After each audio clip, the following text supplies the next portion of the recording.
JBN, we keep you informed.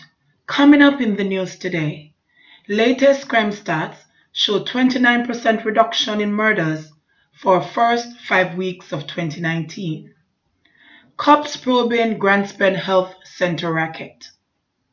Warrior murdered in front of common law wife in Westmoreland. CCTVs to be installed in more schools. Cutthroat murdered in Spanish Town. I would rather die. Father Richard Olong vows to fight abortion campaign. Please remember to like, subscribe, share, leave us a comment and click the notification bell to receive our daily news items. Latest crime stats show 29% reduction in murders for first 5 weeks of 2019. There was a 29.7% reduction in murders in Jamaica in the first 5 weeks of 2019, according to the latest crime figures from the Jamaica Constabulary Force, JCF. The figures show that there were 109 murders between January 1 and February 2. This is compared to 155 for the same period last year.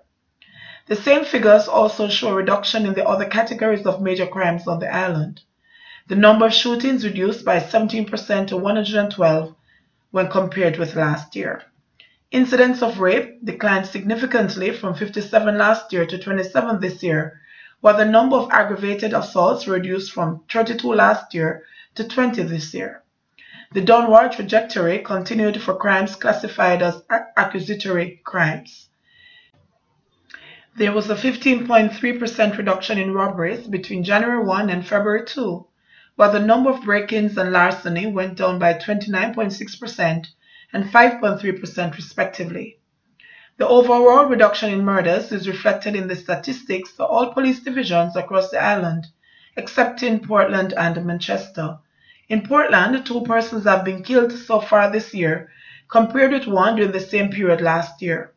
For Manchester, 5 persons were killed between January 1 and February 2, relative to 3 last year. Cops probing Grandspend Health Center racket.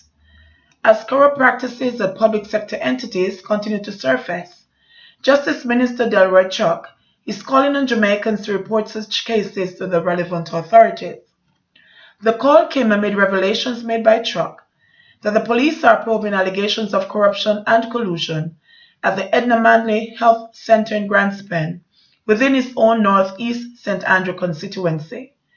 The allegations are centered around the reports of the selling of tickets at a price of $1,000 to persons seeking access to what is supposed to be free health care at the facility. Chuck said as a result of the alleged scheme, persons who could not afford the price of the tickets were deprived of medical care at the public health center. The minister was addressing a swearing-in ceremony for Justices of the Peace, JPs, in St. Mary on Thursday, January 31. Also suggested that the practice may be widespread at other health centers across the country. In outlining the details of the alleged scheme at the Edna Manley Health Center, which accommodates approximately 200 to 300 persons on a daily basis, Chuck said he was made aware of the practice last week. Corruption is eating away poor people who should be benefiting, because at the Edna Manley Clinic, people come from all over to come to this clinic, but they can only serve 200 or 300 persons per day. So the persons seeking this service start coming in from 4 o'clock in the morning. And what do you think happening? Nothing but corruption and collusion, where the people give someone 200 tickets and the people there are selling the tickets for $1,000. So the people who come from all over can't get the service unless they buy the ticket to get the health care, Chuck stated. He said he has informed the police of the situation at the health center, where he said he believes health workers are involved in the ticket scheme. I think we know who it is, and I tell the police that she must not be there. What she says is that it's some eat me food. So she says eat a food while robbing persons who should get free service at the clinic, charging them $1,000. But it's because they do it with collusion of the people inside, because that is the only way the tickets could be given to her for her to sell, Chuck argued. Turning to the wider health sector, the Justice Minister suggested that similar practices of corruption were taking place. He pointed to the recent discovery of fraudulent activities at Duns River Falls and Park. The matter came to the fore last August when it was revealed that the amount of money that was recorded as having been earned by the facility was significantly less than what should have been reflected from the actual admissions to the attraction over a period of time. The discrepancy reportedly amounted to over $10 million. Several employees at the attraction have since been either fired or transferred to other attractions run by the Urban Development Corporation (UDC). Following an independent audit that was done to remedy what the UDC described as the matter of poor financial management processes and operational irregularities at Duns River Falls and Park. In highlighting the core practices at the government-run entities, Chuck told residents of St. Mary that they should expose corruption. What I'm really saying, ladies and gentlemen, justices of the peace, it is happening around you across all levels, and the only way to stop it is not for the police to find everyone, because they can't, or the minister or the MP to find everyone. Where you see corruption, expose it, declared the minister. Warrior murdered in front of common-law wife in Westmoreland.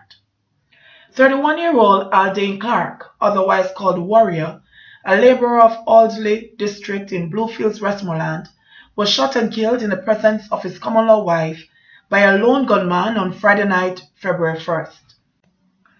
Reports by the Little London police are that about 10:30 p.m., Clark and his common-law wife were at their home when a man armed with a handgun forced his way inside the house. The gunman opened fire, hitting Clark multiple times to his upper body before making his escape on foot in the area. The police were summoned, and upon their arrival, the scene was processed, and the wounded man was transported to the Sablamar Hospital, where he was pronounced dead. CCTV is to be installed in more schools. The Education Ministry is to install closed-circuit television (CCTV) cameras in 50 more schools in the next academic year as it moves to stem school violence.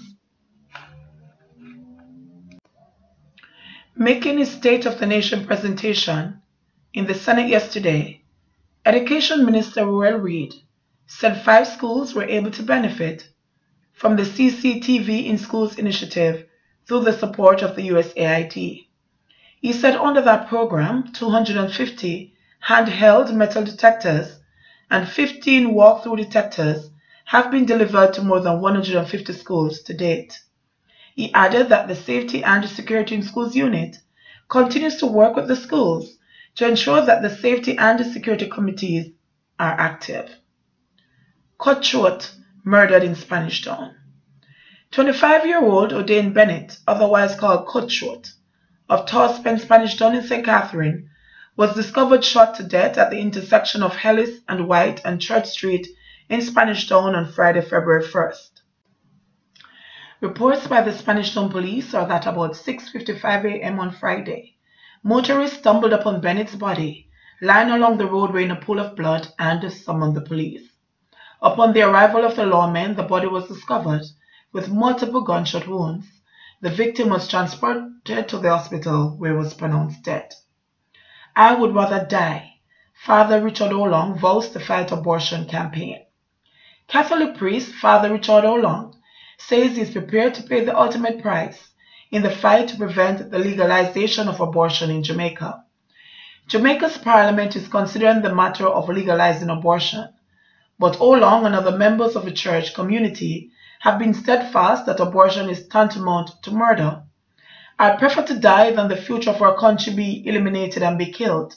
I really prefer that, and people need to know that is how serious it is, Olong said. Scores of religious leaders journeyed to Gordon House, the State of the Nation's parliament, on Wednesday as they registered their opposition to the pre-abortion movement.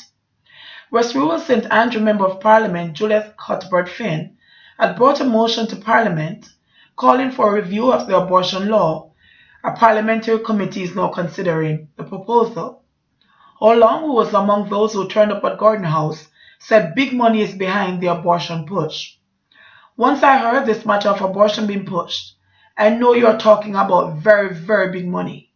You are talking millions and billions of dollars. They want to suppress the growth of the population in poor countries instead of helping them, the well-known priest said. This is not just a piece of flesh in a mother's womb. This is a baby. This is a person. That person has no option. What can the baby do to protest? The baby is still in the womb. Can't she say, I want to live? The choice of that baby, I want to live. Give me a chance, he added. JBN, we keep you informed. Please remember to like, subscribe, share, leave us a comment, and click the notification bell to receive our daily news items.